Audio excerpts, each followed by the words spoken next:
This is not the kind of government that was designed by our founders of the country. It's not what was written in the Constitution. We've only had an income tax since 1913. But if you want a welfare state, and if you want to police the world and pay for the defense of Japan and Germany, send foreign aid to the Soviet Union, you not only need the income tax, you need the Federal Reserve to print up the money when the deficit is accumulated. So we think the government should be much smaller. During the next decade, the American people will become poorer and less free, while they become more dependent on the government for economic security. This country is in the middle of a recession for a lot of people. Michigan knows about it. Poor people know about it. The middle class knows about it. Wall Street doesn't know about it. Washington, D.C. doesn't know about it. But it's because of the monetary system and the excessive spending. It's no joke. He is America's last true statesman, and he has actually been saying the same thing for the past 30 years about what our federal government needs to do to serve the people. That is, namely, follow the Constitution. The Federal Reserve credit created during the last 8 months has not stimulated economic growth in technology or the industrial section. But a lot of it ended up in the expanding real estate bubble. This too will burst, as all bubbles do. How could it be that you knew this on the banking committee in 2003 and nobody else did until after the collapse?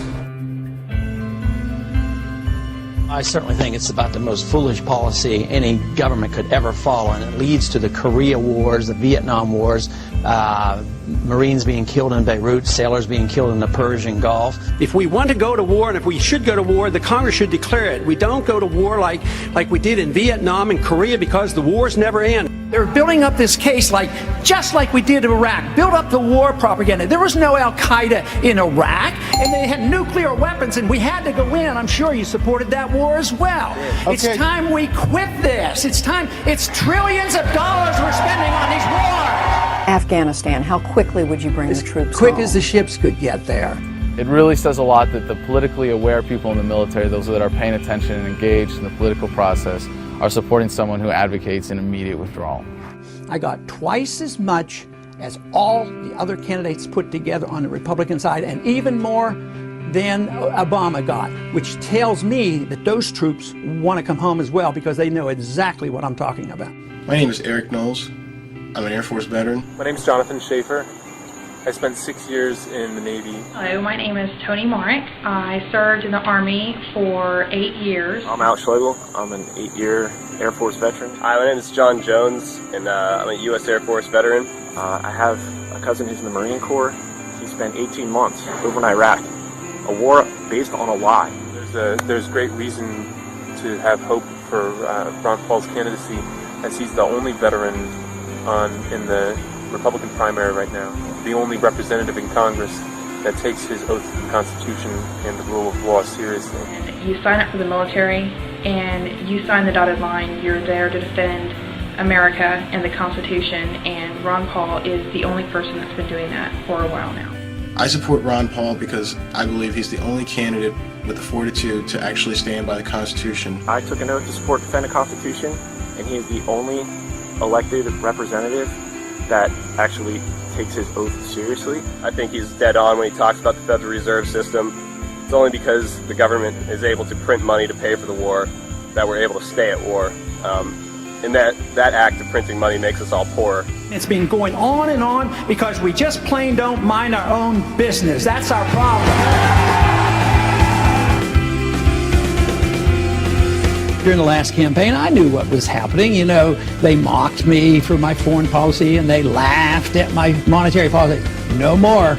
President Obama has 42% of voter support, and Representative Ron Paul, 41%. Wow. I see a fantastic movement at the grassroots. This man brings together people of all races, all socioeconomic backgrounds, all political affiliations, because freedom is truth and truth is power, and we can live and be free in this country if we believe we can. What's appealing about him overall is that he is intellectually honest and that he obviously has a lot of integrity. Ron Paul is at least not a pander, he's sincere. The reason people are worked up about Ron Paul is because they sense that he's genuine, that he's not a sellout, that he's not taking money to espouse certain positions like 99% of other politicians. The one guy in the field, agree with him or don't agree with him, who doesn't go out of his way to regurgitate talking points or change what he believes to fit the audience he's in front of. You served, as you said, 20 years in Congress, but you're not going to take a congressional pension. Right. As an obstetrician, you never took Medicare or Medicaid for your patients. Never. I'm personally endorsing Ron Paul for President of the United States for 2012. A lot of stuff he says makes perfect sense. Mainstream is moving in the direction that I have been talking about for a long time. And everything he has said has been truth. And a lot of stuff Obama has said has been lies. I will promise you this, that if we have not gotten our troops out by the time I am president, it is the first thing I will do. I will get our troops home. We will bring an end to this war. You can take that to the bank. So does that mean you can tell us today that you will not change the 16-month timetable? I like Ron Paul. I think he's a cut from a different cloth than the rest of those people who are, of course, selling their souls to the corporate interests who back them. I believe that abortion should be safe and legal in this country. I will preserve and protect a woman's right to choose, and am devoted and dedicated to honoring my word in that regard. I will be a pro-life president. He came to Austin as a Democrat, and then he ran into Karl Rove, and Karl Rove whispered in his ear, he said, look, you're a good-looking guy, your politics are kind of conservative.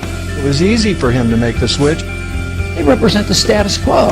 And this is what excites so many people now. They're sick of the status quo. Suddenly, a lot of people who love the country and haven't voted precisely because they feel like it would be an insult to the great history of this country to vote for one or the other criminal, are so excited at the prospect that, wait a minute, maybe the country can be saved after all. I do think you should value people who speak from the heart and who tell the truth. And you should also value people who honor the vision of your founders and respect the most sublime constitution devised by human intelligence. We want an America full of principled people. Not people who say one thing and do something else. Say anything to get elected, but who say what they mean what they say, and they live their lives by those principles. Ron Paul has been consistent for more than 30 years, and he's been absolutely right about the most important issues facing this country today, which means that when he's elected, we can trust that he'll actually do what he says he's going to do, and that what he does is actually going to work.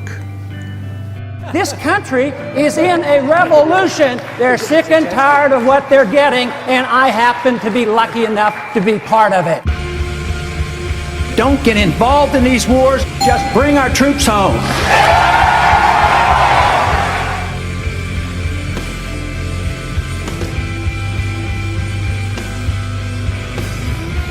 There is absolutely never a reason to give up 1 ounce of freedom for the sake of security. It won't work.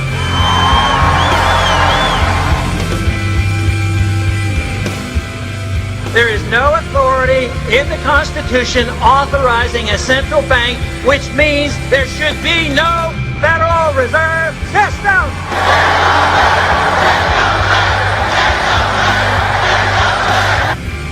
An idea whose time has come cannot be stopped by any army or any government.